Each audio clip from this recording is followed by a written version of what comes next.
So this is actually unprecedented in I think in movie history. probably in commentary history. For we're actually doing commentary for a show that's not done. As we're sitting here doing this, it's Monday night. The show airs on Wednesday.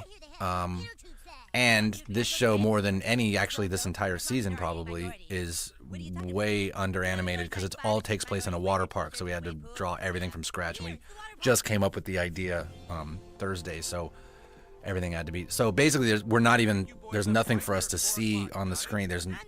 And the only reason we're in here doing commentary right now is because we're so behind in animation that I'm actually okay on the writing side. So we've got everything figured out.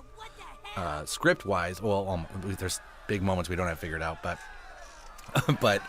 for a Monday, I mean, we're pretty good actually. But we're in here because animation is out there right now, 50 yards away from us, just flipping out and trying to get through all the shots they've got to do. Yeah, pretty funny. That we gave them. Yeah, we said here. But it was another water park idea. Was another idea we just sort of had for a long time, just because it's such a kid thing.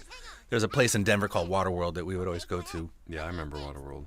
There. That was definitely like a summer pilgrimage. Yeah. You definitely had to go. A lot of good memories there, but also a lot of like sunburns and stuff too. But we just had, I think we had we talked about a water park episode with Jimmy and like a surfing movie. But it always involved pee-pee. But it was always called Pee-Pee's Water World, and we always had the joke of... It used to be Pee-Pee's Urine World. Yeah, but then it was like Urine Town, which is that thing. Yeah.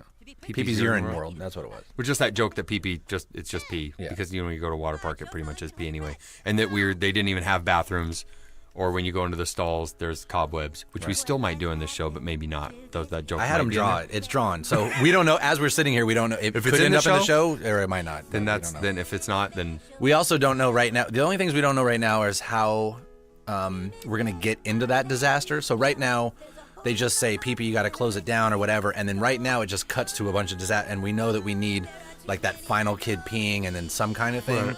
But as we're sitting here, we have no idea. And the meter's going crazy, and the alarms or whatever it is that starts it, or the electricity, or. And so it's Monday. So I just today handed off the scene. I wrote and handed off the scenes that are Cartman's whole thing, sitting there imagining what the future's going to be like with all the minorities.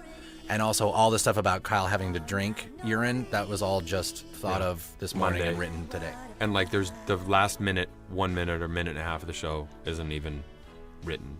The last scene of the show, we have no idea. That's what I'm saying, last minute and a half scene. We're thinking we know basically it could end up this way. We're thinking something to do with the fact that Kyle had to drink the pee, and then he says the only thing grosser than drinking pee is bananas, and then they're basically like, you have to eat this banana now or we're going to kill you. I think it's funny. I think that's funny. It's probably somehow what we'll end up doing, but we don't know how we're going to tie up Cartman's story. Well, Cartman's story, we're talking about tying up with the Storm thing. With the end of Terminator thing. That basically, Cartman now has seen, the point of his story is he's seen a future where he knows it's coming. He's the only white person in a world full of minorities. Which is funny. And he knows that in 2012 we're all dead. So he just sees the storm coming like she does at the end of Terminator. So someone can say that line in Spanish. But we're right now dangerously close to getting like long, which sucks because then you start getting long and then you want to add lines, but then you start getting 25 minutes long and it just becomes horrible. So it's interesting. We'll see what happens. But at least now we're done with doing commentary. So we're not done with the show, but we're done with the commentary for the show. So now we're going to leave this and go walk over and look at a bunch of shots and then be here for a while and then be up all night tomorrow night trying to finish the show. So hopefully you like it. I don't know. You probably have, you'll know it better than me. Thank you. Water park, my water park. I don't want to go to this stupid party. Come on, Stan, you're going to have a great time. So this was episode 2 of the trilogy, which we call the Meteor Shower Trilogy. And while Cartman is being babysitted by Shelley in the previous episode, a lot of people in town, including his mother, are driving to the Meteor Shower party at Mr. Mackey's house. And that's where now this episode, which is sort of the Stan-featured episode, Stan's got to go to the party and hang out with the sort of nerdy kids at the party. In the basement, because all the parents are upstairs getting drunk. Yeah. Which is exactly what I will do when I have kids. Is I'll go to my friends and I will party and get all fucked up, and I will lock my kids in the basement with some stale pretzels. Absolutely locked. And this is the episode that is, in a lot of ways, the birth of Butters, the character Butters, because although we've seen him before, and I think we've heard a line or two from him before, this is really where we needed to make him into a character. And it's funny because his voice is a little just like all the characters. His voice is a little different starting here because Matt's just sort of figuring it out. Now, I remember because we came up with this because Mr. Butters is what we call our animation director, Eric Stow. And on the movie, when we were working on the movie, just locked in the movie office for late hours, we started making fun of him because he is right here. That's what he sounds like when he talks. He just is a little wuss. And so we started making fun of his voice, and then out of that was like, hey, maybe we should just attach that to Butters and make a real character out of that. Yeah. So it really came out of making fun of Eric.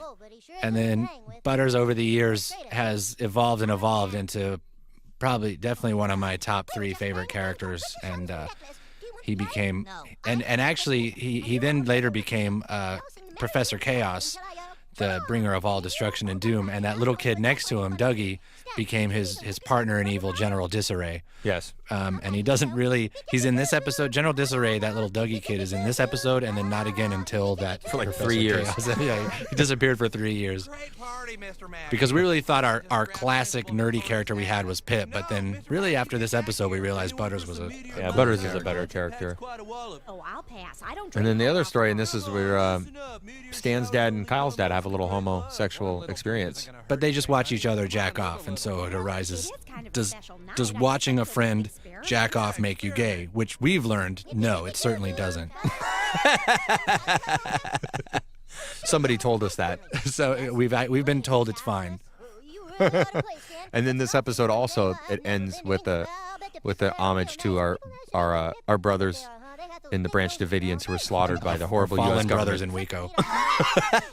Were slaughtered by the U.S. government in the Waco disaster. Yeah, there was like some HBO documentary right around this time that came out about Waco, and we saw it, and we're like, wow, boy, they really, really fucked that up. And so we did our own version of what happened. Really, it's just sort of exactly what happened in Waco at the end of this, and pretty much, including the share. Didn't we play share here? Yeah, they play share to try to drive people out, and they actually did that in Waco. Yeah, well, they do that all the time. They did that with like Noriega, and apparently they're doing that in Iraq now too, using heavy metal. I'd have shot myself. There's no question about it. But I don't think they use share, do they? I don't know. And then we do this Cher parody at the end of this show, and that's Pam Brady again doing the voice of Cher. Oh, Mr. Mackey, you nut. Hell, we should get And so, just like in the other one, you see at the end of this, I don't remember what it is again. I think it's something to do with Skylar being chased by cats or something, but it's at the end of this episode that references the episode before this. And then this hurls us, of course, into the third episode of the trilogy. Chilling conclusion. Which is the grand finale of it all, Jubilee, which we'll go on to now. On Commentary Mini. You know what our mission is, little first grade kid? So this was called Chef Goes Nanners, and it was based on what was going on at the time was that it was South Carolina, right? I think it was South Carolina. Yeah, they had their big flag debate was going on and whether to change their flag, and so we decided to do that in South Park. Yeah, but the flag we did in here was a little bit more extreme. It wasn't quite what the South Carolina flag looked like. The only thing I really remember about this episode was that there was something about it was right around 4th of July. Remember that we were doing it? Yeah. And it was like we just bailed on the end. Like it was 4th of July was the day we were supposed to be finishing it. We all wanted to go see fireworks. We wanted to go see fireworks. We work every 4th of July, and we always work till too late, and everyone misses fireworks. And this year we were like, okay, we're getting out of here in time to see fireworks. Yeah. And so we all kind of left. And it was just the very end. But I remember that the very end, we were just like, oh my god, we just threw something together and tagged it on. But it kind of makes sense. I think. I think it's pretty good. I like it. And I also like the Ku Klux Klan part of this show. Yeah, I like when the Ku Klux Klan gets together at one point and they do who's got the funniest thing on under their robe, which is actually a thing we actually saw the Klan does. We saw it at the last Klan rally we were at. Yeah, it's good stuff. We're down in Arizona at the Klan rally.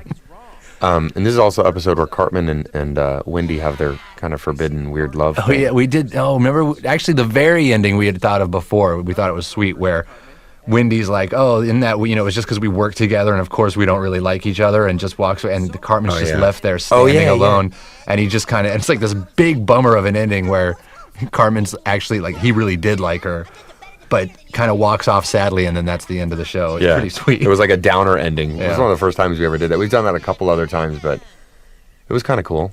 Added some weight to the show. Yeah. Some much needed weight. But, this was one of the episodes that we just buzzed through.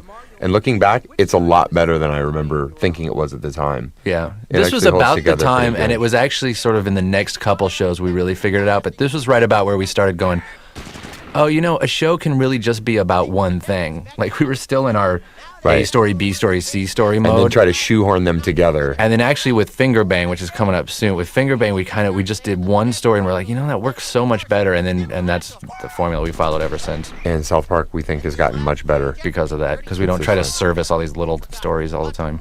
Yeah, exactly. But that's enough about that. That's enough about I'm this sorry. I'm episode. sorry. See you next time. Ned? So this is actually one of my favorite episodes of South Park. This is what we didn't really know David Blaine or anything. We just seen some of his specials, and everyone wonders. We had him do the same. He's like twa, and everyone's like, "What is that?" And even David Blaine called and was like, "I don't go. Why do I don't-" say twa? He's like, "What is twa?" And we're like, well, "I don't know." We just sort of came out. No, I know. It was I had a friend in high school that we called Twow because he always said that. He was a heavy metal guy. Did I tell you that? He would always go, yeah, and he always kind of talk like that. He was always like, Twa.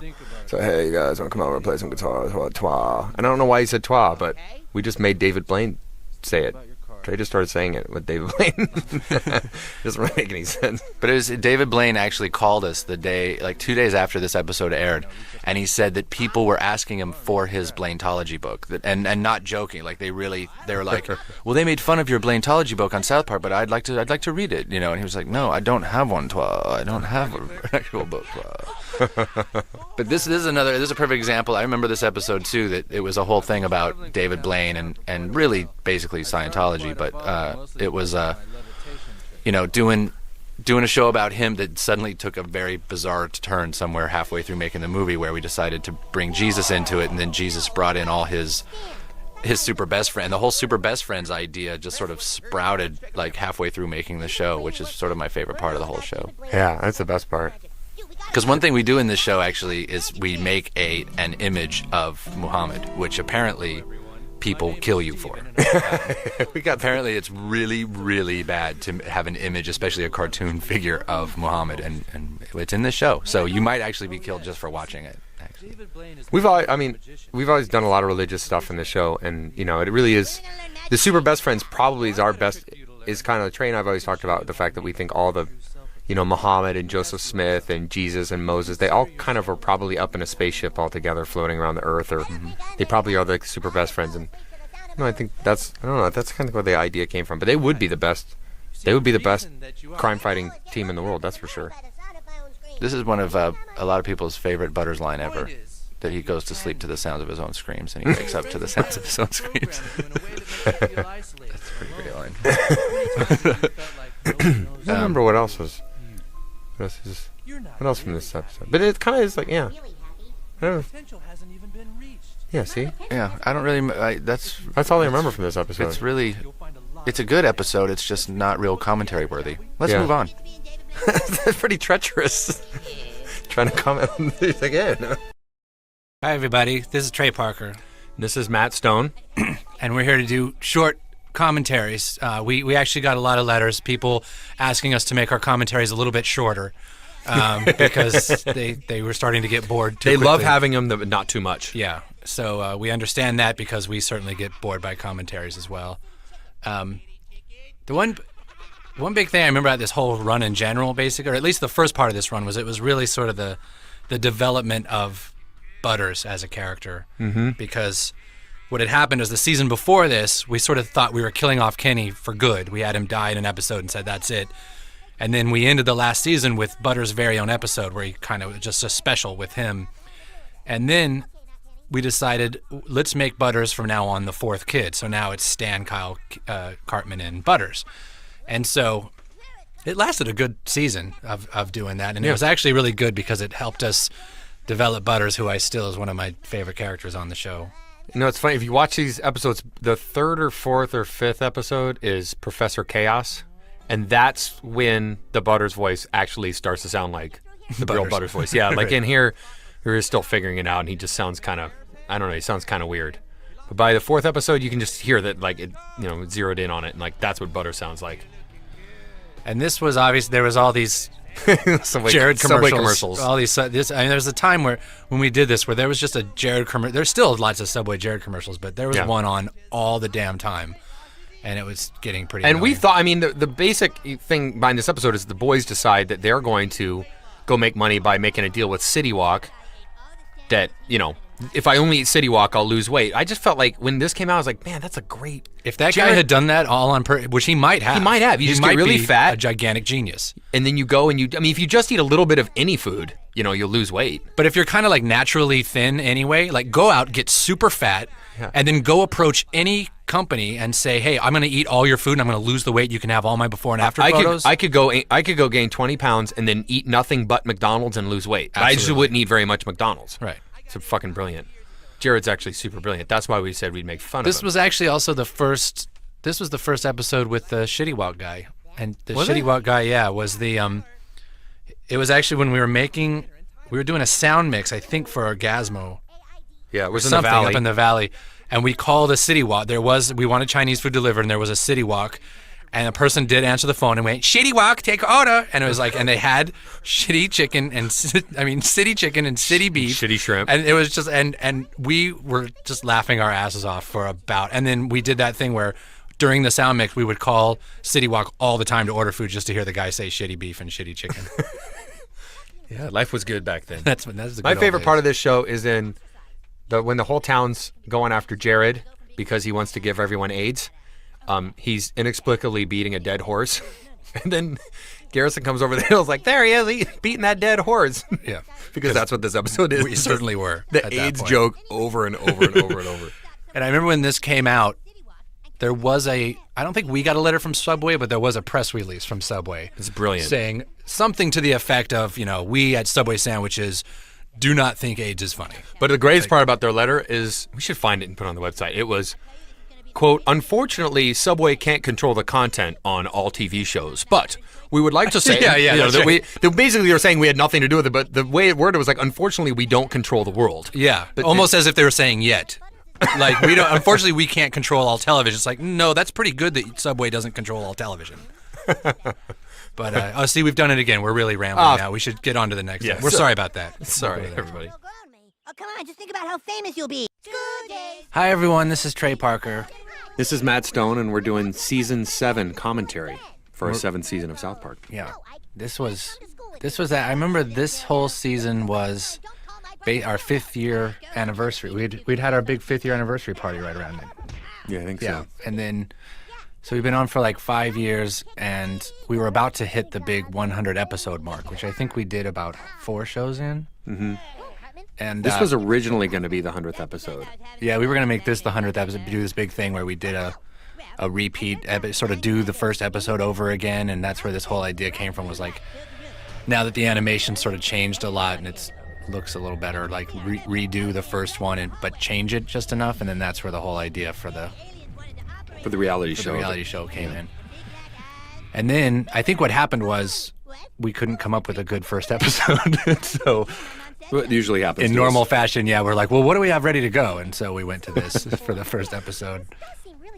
I also remember this was the season that we hooked up with Norman Lear. That's right. Yep. Norman came to one of our writers' retreats and actually came to a couple of writers' meetings. So we actually credited him on a few shows. Yeah. As a writer, which he was. He was in the writers' room. In fact, I think it was Norman at the writers' retreat that said, "Have you guys ever done anything about reality TV shows?" Yeah, that's right. He didn't get them. He was like, aren't they dumb, and we should make fun of that. And we're like, well, we watch reality shows all the time. But funny, Norman wouldn't. I remember we tried to pay Norman too, like he was a normal staff writer, and he wouldn't take our money. So he's an unpaid writer. no. That was a pretty. It was a pretty big honor to have him sitting in the writers' room. Yeah, he's cool. I He's guess. very cool. He's but for those of you that don't know, Norman Lear's a producer who produced. His big thing he sort of started with was he got the show All in the Family on the air. He produced that, and it was Archie Bunker from that show that Cartman's basically based on. So. But this show was kind of fun to go back and basically what you just saw. We did the whole first 2 minutes of the very first pilot episode of South Park, and we just sort of redid it and changed some things and had them swear a lot more. But it's just funny to look at. It was funny to do this, you know, and then look at that original pilot and see just how much the animation's changed and how much the writing's changed and everything. And now it's funny, almost 4 years later, to watch this episode and see how much it's. You know, I remember that cracked right down the middle joke that just showed. I remember Trey wanted to put that in an episode for a year, and he never could figure out how to put that stupid crack down in the middle joke.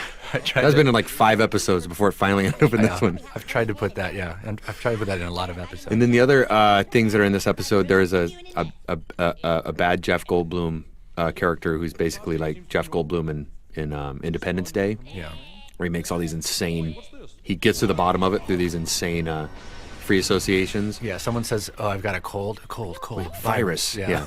God. That's how he does it, huh? His dad, Judd Hirsch, has a cold in Independence Day, and that makes him think to use this Apple laptop to bring down the aliens. Yeah. And then the other thing that's in this, obviously, is the Jewsians that control all the media in the universe. Yeah. Because Jews don't, but Jewsians do. Right. And my favorite thing in this episode is the ice cream shitting taco. Yeah, which I think was a dummy version. That was a good example. Someone says dummy version, like ice cream shitting taco. Let's just use that. And there's also my favorite part of this is suck my jag on, or I can't believe I sucked your jag on. Yeah. and this dude takes off the wig, and it's like dun dun dun. But I also really like there's the Dukes of Hazzard car chase in this one. Oh yeah, that's right. The Dukes of Hazzard. Yeah. They sort of freeze frame for commercial and everything. This is a pretty good episode. Yeah, no, I was watching the other day. I was watching the part where the ice cream shitting taco is talking about the show, and it's really good. This is a really good show. I think I think I say this every season, but this was the season I feel like we finally hit our stride, and all the seasons before this were dumb. All the seasons before this were crappy, but this one was really great. So we'll move on to the next one and talk about it some. Enjoy. Goddamn, I couldn't resist. I'm sorry. This is Osimo, another one of our favorite episodes, actually. This was part of our triple slam we did in this. Between You Got Effed in the A, Osimo, and the Jeffersons, we were pretty stoked on those episodes. We really hit a groove. But I remember Osimo, the whole idea of Cartman being a robot and all this stuff was something we came up on the writer's retreat, and we started writing some of it actually before the season started, so we'd have some time off. And then one of our friends named Dave decided to get married during our little 3-day break, which is all we get during our whole run. And so we had to rush down to Hawaii for his wedding and then rush back and finish this episode. So that was kind of tough. The whole thing about this episode, I guess when we started really laughing about it, it was when it came the idea that he just had to go, lame. He had to stay as a robot and say lame. That was pretty much it. Like, once we had that, we laughed about that quite a bit, and then we knew that maybe we had an episode here. It's just sort of it's just my whole thing of like, we always know if we put Cartman and Butters together, it's going to be pretty good. And why didn't we do that? We didn't do that this season at all. We didn't put Cartman and Butters together. That's where we messed up this week, I think. But isn't the Sony robot called Osimo or the Honda robot? Osimo? It's Asimo. Asimo. Yeah. I don't know. Maybe that's where. Maybe it has. I don't know. Maybe it's kind of like Osimo. Maybe. I can't really remember anything else about this episode. Yeah, I just remember we liked it a lot. All right, let's move that's on. good. You okay, Osimo?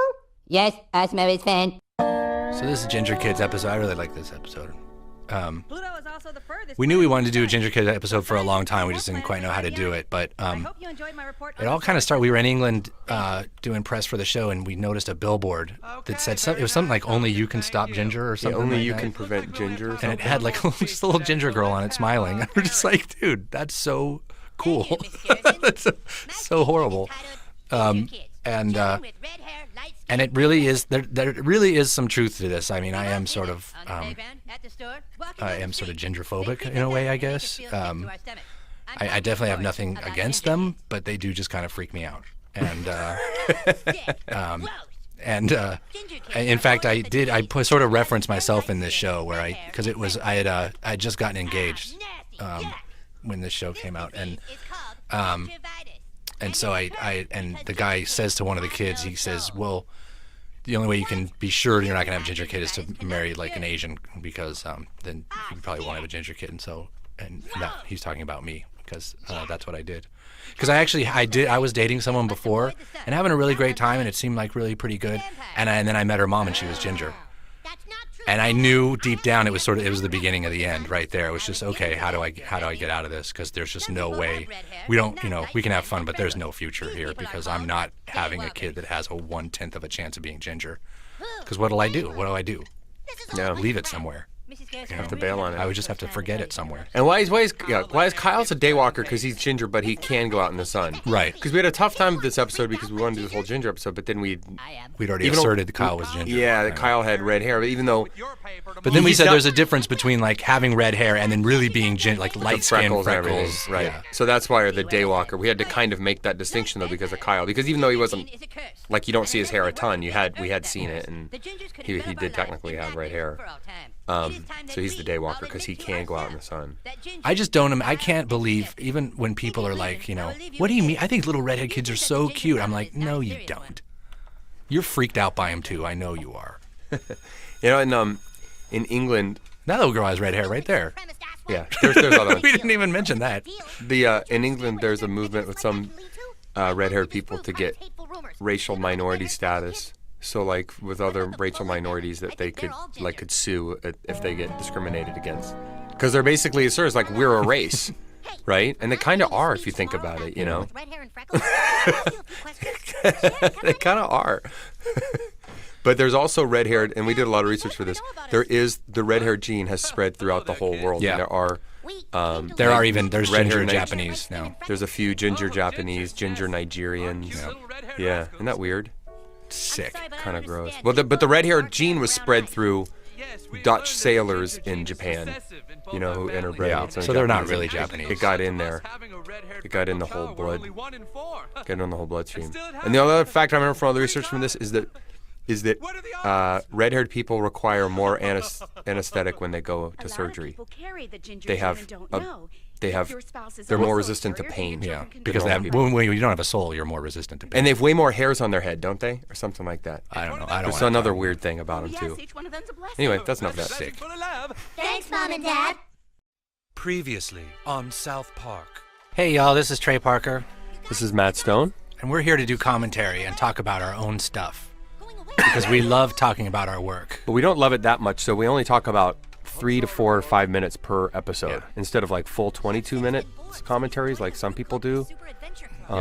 We try to pack it in and make it a lot better version, but just 4 minutes long. Because we really, really don't like analyzing what we've done, especially stuff we've done a year ago, because we don't really remember.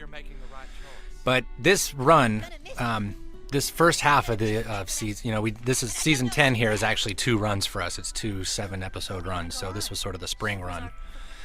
And it was actually a pretty tough run, only because for one reason or another, we were in the news like every week.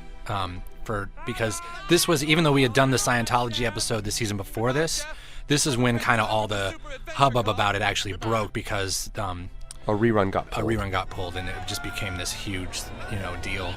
And so that was in the news all the time, and then Isaac quit, and that became in the news, and then the whole thing with Muhammad was in the news, and it was just like every week where like we would do a show and then there'd be a news story about it, and so it would seem like that would be kind of cool, but it's not at all. It's fine when you're not trying to do a show, but when you're trying to do a show and you're having to read about the show you just did last week and everyone's take on it, it's like it's actually really hard. You're trying to be funny. It's weird. It's hard to be stressed and funny.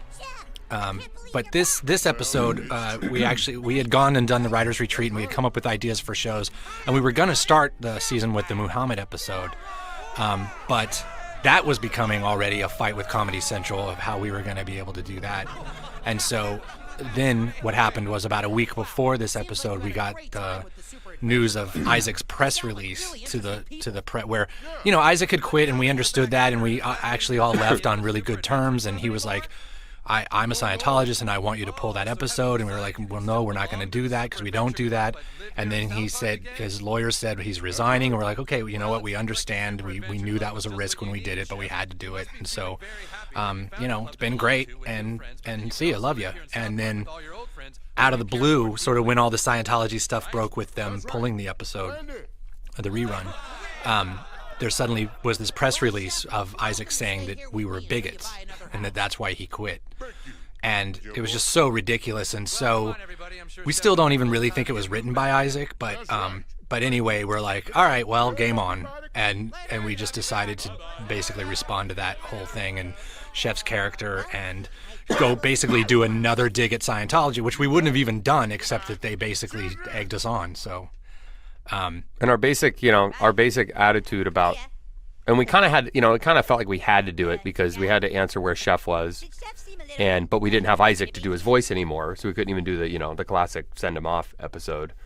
But our basic attitude about the whole thing was in the end of the show, where basically the boys say, we don't blame Chef for all this stuff, we blame this silly little club that scrambled his brains. No. And that's basically the way we feel about Isaac and Scientology. It's a silly little club that scrambles people's brains. And then, peppered in there was the very childish take of just like, let's just take his dialogue and make him say stuff he'd never want to say. So that's really where the whole idea for the show, but then it made sense. It's like, yeah, we'll do that, and then we'll say who's making him do that. It's this weird group he belongs to now, and it's childish, but it makes good sense of like some bigger presence putting words in your mouth and making you say stuff that isn't what you said. And, but it really is kind of like, this season can definitely be, and we learned a lot from this season, and it actually changed the season we just finished, which was the first part of season 11.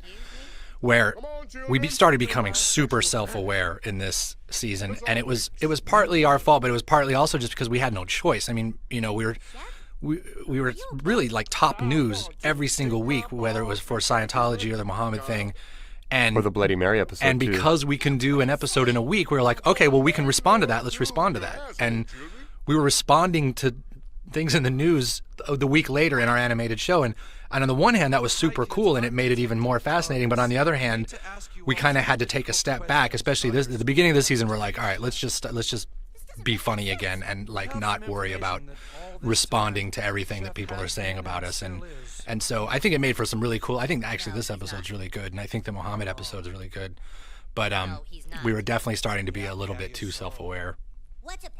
Now we're not aware of ourselves at all. Yeah, now we try to not be aware of anything.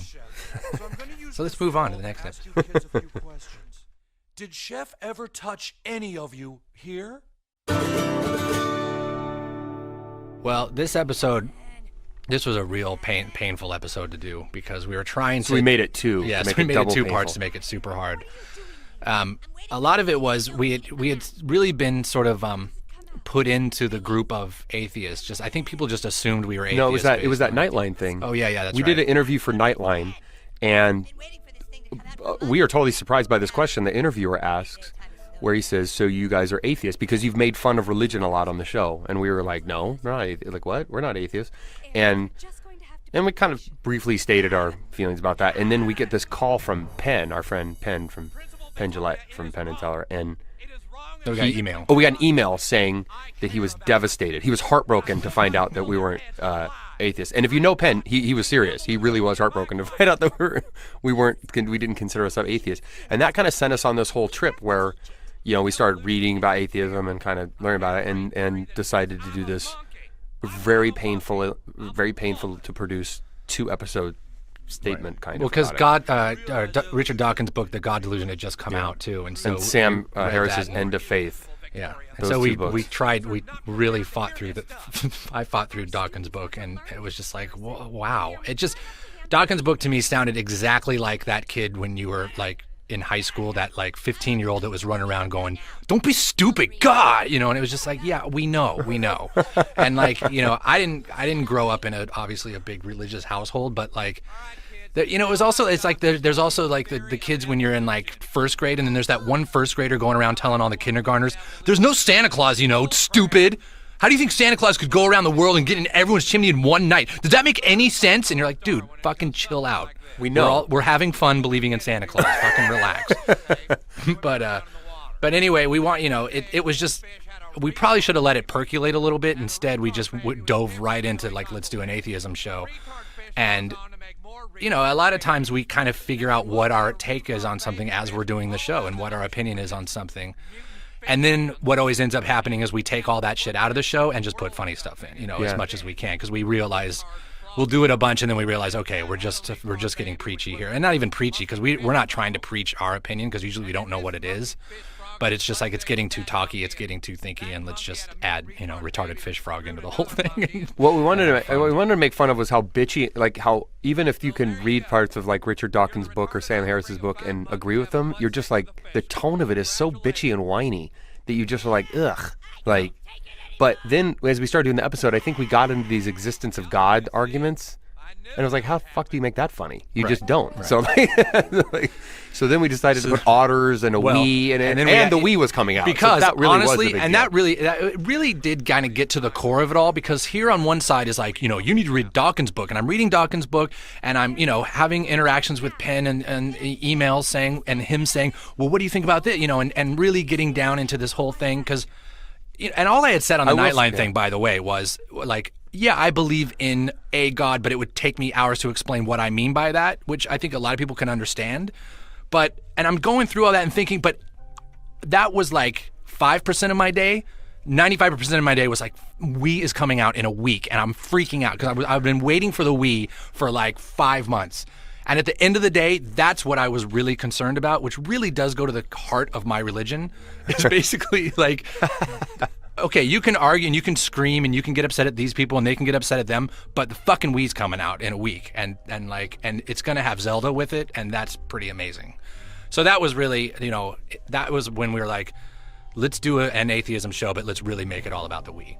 Yeah. And we got free Wii's coming. Thank you very much. We got free Wii's. I will say, Nintendo people came. I wish Penn would write a book about atheism, because talking to him about atheism was much better and cooler, and I learned more than reading any of the books that have been out recently. Yeah. He actually does a better job explaining in his position. He's not a bitchy whiner about it. Let's go to the second part and talk more about atheism. You know how in space movies they put astronauts in suspender animation so that their trip seems really short, right? This episode is Licecapades, which I think it basically started because I think you came in one day and was just like, what if we did an episode where you just had the part where you just wanted to zoom into the kid's hair, right? Like, because and there's an old Warner Brothers cartoon that's kind of like where they have fleas on a dog. They have fleas on a dog, right? Yeah. But we started talking about that too. We actually started this show. We started animating it where the lice didn't have little voices, because I wanted to try to do it all visually. And so we were telling the whole story, and the lice never talked. Or they were just going to go. Yeah, they just kind of made little, like, cute little sounds. And of course, it ended up being just kind of really cute and not South Park. So it was like, then we're like, I remember we actually had it that way because this is all new animation. So this was one of those really tough shows where on Thursday we said, hey, we're going to do this whole colony of lice, and the animators all freaked out. But as they're drawing it all and we're starting to see it, it gets to be Saturday before the show airs, and we're watching these little lice, and they're not talking, and they're just being cute, and it's kind of hard to get what's going on. And so it was until Saturday that we got the idea of like, what if we just did Bruckheimer lice? Yeah, what if they just had that voice? So we just give them sort of over the top lines and have lice that act way too much. And so it's one of those things we went back and forth, because we're like, well, we don't do that very much in South Park where we break that wall and have animals talk. But once we saw, we tried it in one scene, and once I saw the main lice with sideburns on his head, I was like, oh, we're doing this way. Yeah, I can't remember what else we talked about that now the new, like, the eco disaster warrior is now the new kind of hero in movies. Yeah, the guy who's like, you're killing the earth. It's it used to be disaster movies, and now it's eco disaster. Eco disaster, but there's always the eco disaster hero. Yeah, which is basically he knows before anybody, and he's like, you're tearing it all down, you're killing it all. Yeah, and that's almost every movie now is eco disaster, and the hero who knows about it and tries to save it. So we're doing this. Well, we did that. We had that idea to do that scene from The Thing. Oh yeah, that's in this movie. Where because it's really kind of cool. I really like this episode because at the end, once you learn that actually everyone had lice the entire time, and we were just kind of tracking one of the kids. Once you know that, it's kind of cool to watch how everyone's behaving, because in fact most kids are doing exactly what you would expect. Like Cartman's setting up this elaborate thing plan with a thing that obviously shouldn't work just to frame Kenny. That that'll. There was a while where we had the first couple of scenes of this, and we talked a bit about the idea that instead of he and his family, it's kind of a post-apocalyptic, that we would start apocalyptically, like it's like something's already happened. Right. He does the shampoo, and then they try to, and they make a little spaceship, remember? Or a little like thing, and they leap to another world. And then they get to another kid's hair, and then they start a colony. We had talked about all that stuff, and all because that stuff. that's what lice really do. They really That's do what lice really jump do. from one head to another. They jump to save themselves. and they really are basically crabs. Yeah, They're the same thing as genital crabs or whatever those are that, I wouldn't know anything about that. that we've all gotten tons and tons of I have times. no idea what you're talking about. Cool. Let's move on to the next episode. But now think of the world as a living being.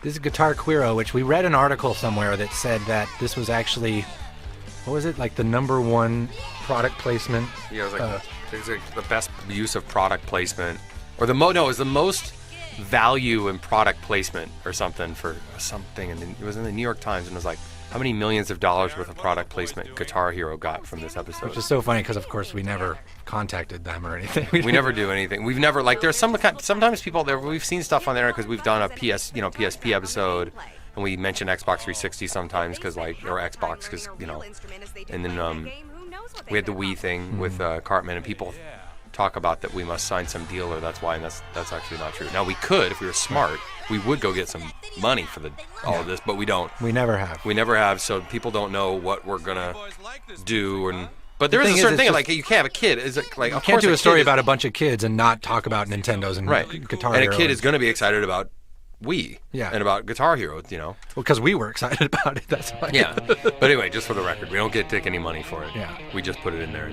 But we did play a lot of Guitar Queero to get ready for this episode, just to figure out exactly how it worked. This scene right here came from the fact that truly happened to Bruce, the sound producer, and he's this really awesome guitar player, and he was telling us that his kid and a bunch of his friends were over playing Guitar Hero, and that Bruce started jamming something really sweet, obviously, and the kids were like, "You're a fag, dude." We're just like, "That's not cool." And it's just they started playing the exact song they were playing with their little 6 buttons. He started playing for real, and they thought it was dumb. Thought it was gay. And I was like, "That's sweet. That totally sounds like a South Park scene." And by the way, your kids are right. Yeah. That's totally lame that you play guitar. All right, let's try to score 60,000 He's not even points this listening. time. Is he not listening? Oh, shit, I better be listening. So, but anyway, this was another. It was just sort of a very basic idea. At first, we thought maybe it was a little too basic, but it ended up. It turned out really great because it had this great emotional story between Stan and Kyle. We also had this joke in this episode where they go to a Colorado party, like basically like they get this big manager kind of wants to represent him. He takes them to this like big celebrity party, but it's all just Colorado celebrities. Yeah. Is it Ron Zapolo in that? Yeah, Ron Zapolo. Ron Zapolo is this newscaster that when we were growing up in Denver, he did sports on Channel 4 in Denver, and now he's still in Denver doing, but he's more like graduated up to like reading the real news. Yeah. But he's like a Denver mainstay. And Tom Shane, who has a diamond business, everyone knew. Oh, and that other, Jake Jabs, the Jake furniture guy. Jabs, the furniture guy. Like when you were a kid, you always saw doing, Jake Jabs commercials, and you just. Jake Jabs American Furniture Warehouse. I wonder if that guy's dead. No, no, he's still. I think I saw a commercial for him last time I was in Colorado. And he would always have a tiger. Yeah. So that was his. Or some shtick. animal, didn't he? Yeah, he had always had it. He was always sitting on one of his couches, and he'd have an animal of some sort. That was his whole deal. And then we had Jay Cutler in that one too. But that was the joke. Was all the Colorado celebrities. I think that's really it for Guitar Hero. Okay, that's all. Move on. So this is Major Boobage, which is a pretty fun episode. It was pretty brutal for basically the whole idea of trying to do something in heavy metal. You know, and we had the idea on the retreat, let's do something, heavy metal, and then we came up with the whole thing with the cats and the drugs and all that, and we knew we had a good idea, but when we came back, it was one of those ideas we came back and told production, and they're just staring at us, blankly, like, okay, well, we need a year to do that, because we're suddenly taking, our little construction paper cutouts, and we're saying, okay, now take our entire engine and make it look like heavy metal, which is all, cell drawings. And really... Well, we've done a lot of animation styles before, like anime and even the World of Warcraft stuff we did with our machines. But and so we totally wrongly thought that we could figure out a computerized shortcut. Yeah. Basically to do that Ralph And we Bakshi did a lot of- rotoscoping yeah. look. And so we kind of didn't plan, but basically in the end, we basically had to hand draw. We didn't. Me but and we Matt had to sit and hand draw everything. No. We got a bunch of coffee and stayed up for 5 weeks. We tried. We R&D'd it a long time and tried to get, the computers to get that look, and it just, you can't get that look. And so we're finally like, okay, well, it's all going to have to be hand-drawn. And they're like, okay, well, we need a year. And we're like, okay, well, we won't do it first then. We'll do it like, we'll have 3 weeks. We'll do it.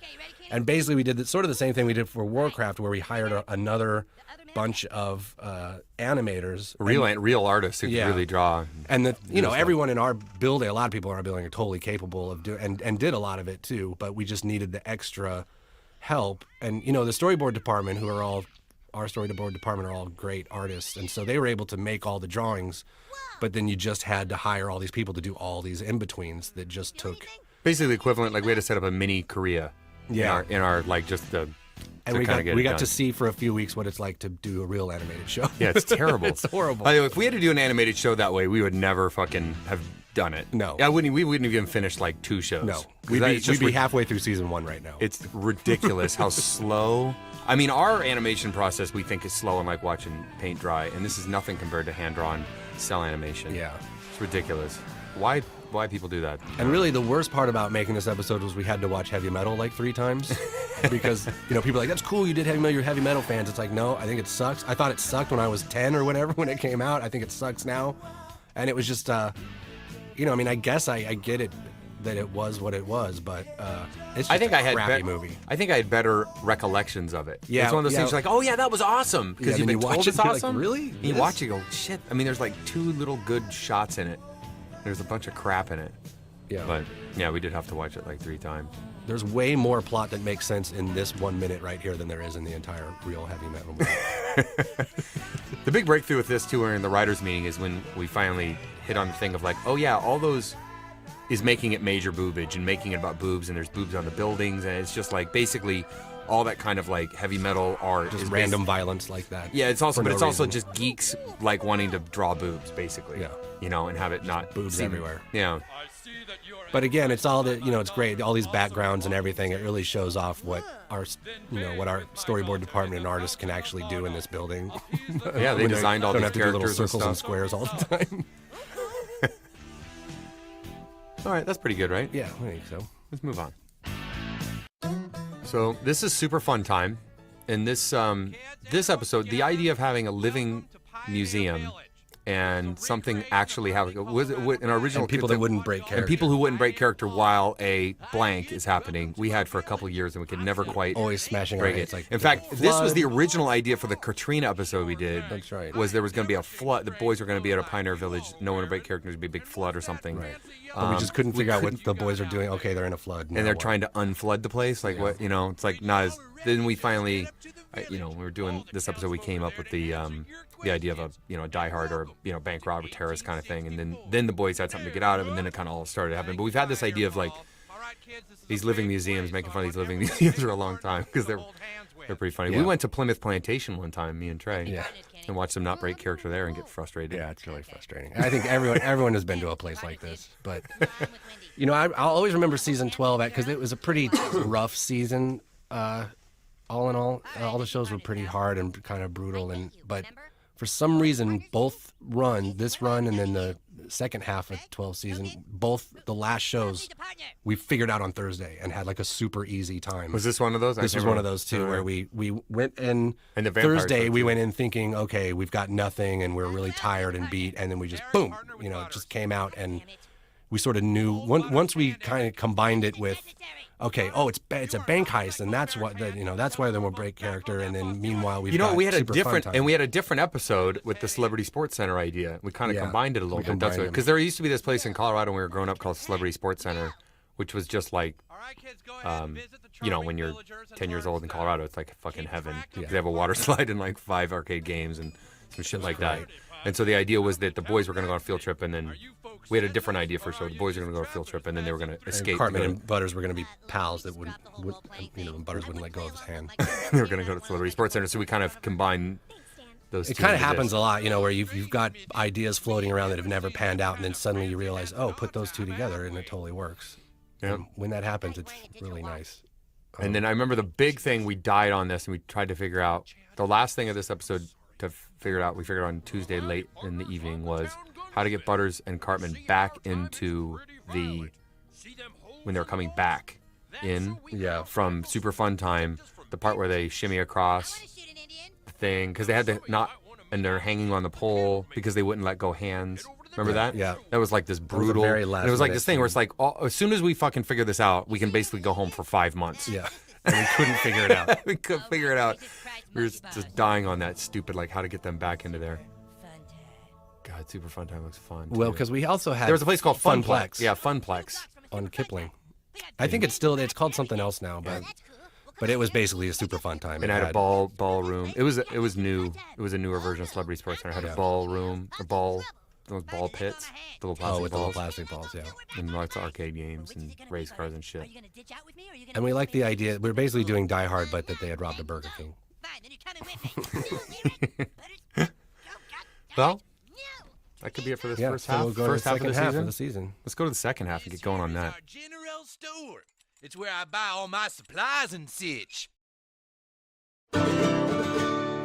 So this show was our bullying show because bullying got really big there for like a week and a half when everyone was like, all of a sudden it was like, oh my God, kids get bullied. A lot of celebrities were getting upset about kids getting bullied. Well, there was that bully film, Yeah. and we talked a lot about, and it didn't really just informed the story a bit, but it isn't really a huge point. We talked a lot about the movie and sort of what the movie is about, and also, but what really kind of like bothered us and we just kind of couldn't get our heads around was the marketing of the movie, and basically just, you know, the marketing of bullying, you know what I mean? And remember they were doing that whole thing about, there was that kid and he was on the poster, and it was like, you know, Harvey Weinstein was all of a sudden Mr. Anti-Bully, you know, like the biggest bully in the world, being all like, oh my God, people get bullied, you know.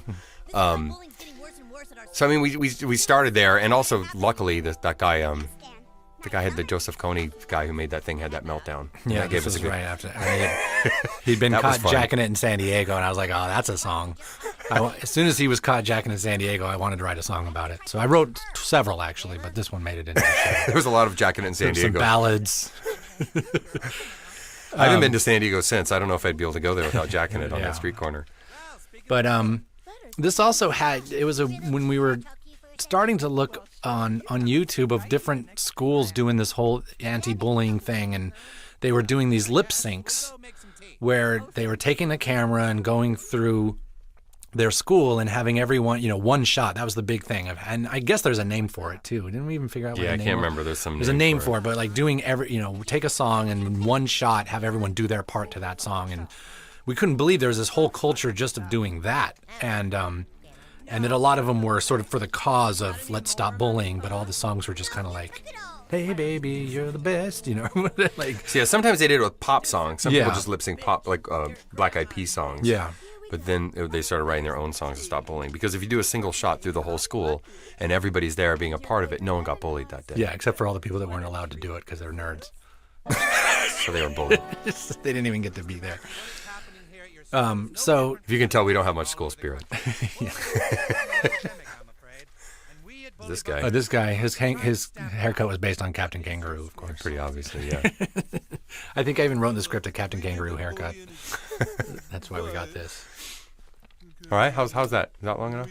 Well, that's Do this? well. Let's go. I'm just so Let's move excited on. to go to the next one. Yeah. That's not bad. This is Scause for Applause.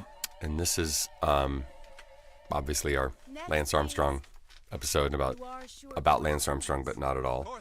And I don't know, we just came up with this idea. We're just talking about Lance Armstrong, that idea of Jesus, of you know, they're watching the way people reacted to Lance Armstrong's kind of fall from grace and his defenders. And it really was. It's just sad, like somebody who is like your hero, and then the ultimate hero being Jesus. Like, you know, like that's how it came up of it becomes almost like, you know, like the defenders of Lance Armstrong in the face of like impossible evidence, just being like, you know, you just can't, you just can't, you're never gonna like turn on Jesus. You know, you can't turn on your hero like that. When we had this idea to do a show about yellow wristbands, actually like a year or two ago, before any of that. Oh, we had a long time, longer than that, a long time ago. Where it was just like we were going to do the kids obsessed with wristbands and wearing things, you know, and not defining them and whether they had yellow or pink for this or whatever. And we just kind of never did that idea.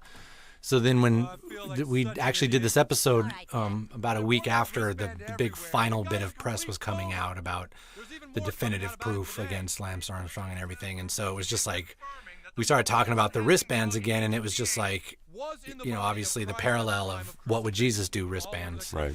And so it was one of those shows where I feel like there's the thing, there is something in the fact that they're both wristbands. There's the talisman kind of like, I'm wearing this, and it's like it's like the same reason. You wear them for the same reason, which is like to give yourself like. It's just weird that the fact that they're both little rubber wristbands or bracelets, at least, I guess. This is one of those shows where we had, by Thursday, we kind of had the big idea of it, of just like that we were going to, you know, make everyone think we were doing a thing about Lance Armstrong, but it's actually going to be about Jesus and everyone cutting off those wristbands. And then we kind of started talking about going to visit the factory where the people make all the wristbands. And we first just talked about it being a little bit Seussical and you know, maybe just somewhat looking like that. And the more we thought about it, we're like, it really sounded like a Seuss kind of thing. And we're like, oh, maybe it's if you wear a cause on your wristband, it's called a scause and all that stuff. And the rhyme just sort of came and they got drawing on all the Dr. Seuss stuff immediately because, of course, that took forever. Yeah, that stuff looks great. They did such a good job with that stuff. Yeah. That looks really cool. Is that enough? Should we move on? I don't know what else to say. Yeah, that's cool. So this is our cock magic show. And I think it came from Trace. You've been playing Magic the Gathering and came in start talking about. I forget where actually the two things that went together. No, I remember what there's happened some phrase cock magic that we thought was really funny. Well, and we were talking. I'm super into board games, and we had used in the freemium episode, we had done a big last scene that we did very last minute, where it's like, okay, well, what is Stan doing now that he can't play freemium games? Like, oh, he's playing board games, and so we got to put some of my favorite board games in there and stuff like that. So then we just started talking about a board game show where one of the kids was like, remember, it started off talking about like a sports themed show, but it was all a board game that was super. Some kid was super awesome at. And then we just started talking about Magic, which I hadn't played for a long time, but now that my stepson's 14, he's starting to get into it, so I'm starting to play again. And I just remember it was one of those Thursday things where it was like, okay, but they can't just play Magic the Gathering. It's got to be like, and then somehow the idea of doing it illegally, and then the idea of having roosters doing it and be calling cock magic, and then as soon as we said cock magic, we're just like, there it is. That is great, man. We'll figure out the rest on Monday. That'll be fucking clearly, sweet. Randy's doing cock magic. But this was fun because this was a show that our friend Peter Serafinowicz was working on with us in the writer's room, and we had him doing the voice, obviously, of the announcer who's got the beautiful voice here later in the show that sort of narrated everything. And I remember we really cracked it on Tuesday when he did that thing where he's doing the really low. Yeah, first we were doing it like a golf thing where it's like he plays and he plays this card, he plays the wizard card, he drops this much mana, and it was like funny for a little bit, but then the scenes just kind of died out, and so we had this idea at the very last minute to like, oh, we should do it like a fight where there's that one punch and then the person narrating it gets super excited. And so we just kind of told him, we're like, get really into it all of a sudden. And we'd written it out in the script, but as soon as we heard him do it, we were just like dying laughing. Yeah, he channeled like English football. Yeah, like totally. English football announcers. And I was like, holy shit, that's super fucking funny. That was such a great Tuesday find. Yeah. Because before that, I was like, these scenes should be funny. Like, we liked it, but it just... I don't know. It was until and then Peter has such like an amazing voice. It sounds so authentic. He can say anything, and it sounds really cool. Like, and you'll believe it. Anything. I want to eat a sandwich. It's just like so like wow, cool. You should look him up on YouTube. He's got a lot of cool stuff actually. Yeah, if you don't know Peter Serafinowicz, look him up because he's incredible. Yeah, great impersonations. Yeah, and he's super funny. So he wrote on 2 shows this year, and it was awesome to have. All right, cool. All right. See you, everybody. This is Pandemic, which is sort of another you're on the train or you're not. Only because, for a different reason, because you know, for us anyway, there was like, we all thought it was funny, the idea of just these Peruvian flute bands, because they are all over the place. But then we kind of realized, like, well, we travel a lot. And afterwards it came out, you know, a lot of people were like, what are you talking about? A lot of people didn't really get it. And if you didn't get the whole Peruvian flute band thing and that they're taking over and they're everywhere, then obviously that's half the show, so you're not going to be... Well, we had that idea. I mean, we didn't know exactly where it was going to go, but we had the idea of doing something about Peruvian flute bands. And then we also came up with the idea independently of shooting live-action cute critters. And we settled on guinea pigs. And then we found this place online where this lady made costumes for guinea pigs. And then we had this whole other idea about a live-action guinea pigs are taking over. And we were going to do something about... There was another idea. We were going to take the guinea pigs and they were going to be... before we combined these ideas, there was going to be a show where the guinea pigs would have... when the financial kind of meltdown started in September, October, it was like the guinea pigs were going to be... The government basically tried to help the economy, but they were going to basically inject some kind of steroid into the economy and so they grow big. To grow big, so they're testing on guinea pigs, and then they got big, and then they took over the bank, and they wouldn't let anybody in. Yeah. That might have been a good show. Yeah. But then we were sitting there, we'd gotten halfway in this Peruvian flute band thing, and kind of like, well, this doesn't need more of this. And then we found out guinea pigs are eaten in Peru and kind of from Peru, from the Andes Mountains in Peru. And then we're like, well, fuck. And then we kind of have to put those together. Yeah. And so we kind of put them together. And we were always trying to figure out a way to. We knew we wanted to do like this, you know, because the new way to do horror movies these days is like what we call startle. You know, and then the startle idea. All just about like, psh, it's all just about trying to do 3 frames of something in a really loud sound to try to make people jump, even though it's nothing to do with what's It was that going movie on. Quarantine that came out. Yeah, and I actually saw that thing, I think, before Indiana Jones, and I was just laughing because it was just so... It had no theme or string of any kind of trying logic. to startle you. It was just startling. That's not the same as being scared. Yeah. Being startled is not the same as being scared. And so we knew we wanted to do, you know, something with the guinea pigs, but we couldn't figure. It's like, okay, but how do we shoot it? And then we were like, of course, it's someone got a video camera, because then you're doing the whole Cloverfield thing too. And then people, and so that's when that was a big breakthrough, getting Randy to get a new video camera. Yeah, that actually came like probably Monday night. Like I was gonna say Saturday, because they did all those big shots in like 2 or 3 days. Yeah. Oh, that's right. Yeah. Saturday night maybe. Probably Sunday. Then. Yeah. All these big on this episode, the couple of big shots. I mean, these handheld shots are pretty technically challenging for and the so crew, I mean and the way that we kind of figured out how can we do this quickly was, since you know so much with a handheld camera is you're whipping around and you're whipping to something else, so we basically cheated it where the camera's on something and you're seeing a guinea pig and then it starts to whip and then we just cut in a bunch of whipping and then we whip onto the next scene. So rather than being one long shot with a real whip across real stuff, it's all kind of faked like that, and that's what made it possible to do. And Cloverfield could have been a good movie. It wasn't very good, but it could have been good. And one of the main things about Cloverfield, it could have been good if it was rated R, basically. Right. If it could have been just hardcore. Yeah. So you notice that people in Cloverfield say, "Oh my God," because they can't say "fuck," which is what you would do if something was happening like that. They just scream, "Oh my God, oh my God, oh my God," and so that's Randy. One just screams, "Oh my God," all the time. Yeah. And we do like taking shows, you know, like we did with Clyde in the Lice episode. You know, we like taking characters we've seen for a while and you know, let them be in a show and learn a little bit more about them. And that was the fun part with Craig, because I love Craig's little attitude throughout this entire thing. Yeah, Craig gets his little this is what always happens with you guys. Yeah. That's why Craig just knows if he goes and hangs out with them, he's gonna end up in space. And the best thing, we really lucked out. The band that did all this Peruvian flute music lived in L.A. And was actually like, Anne got a hold of the guy and is like, not only could we get the stuff, but we were able to say, okay, can you play Mary Had a Little Lamb for us? And can you play...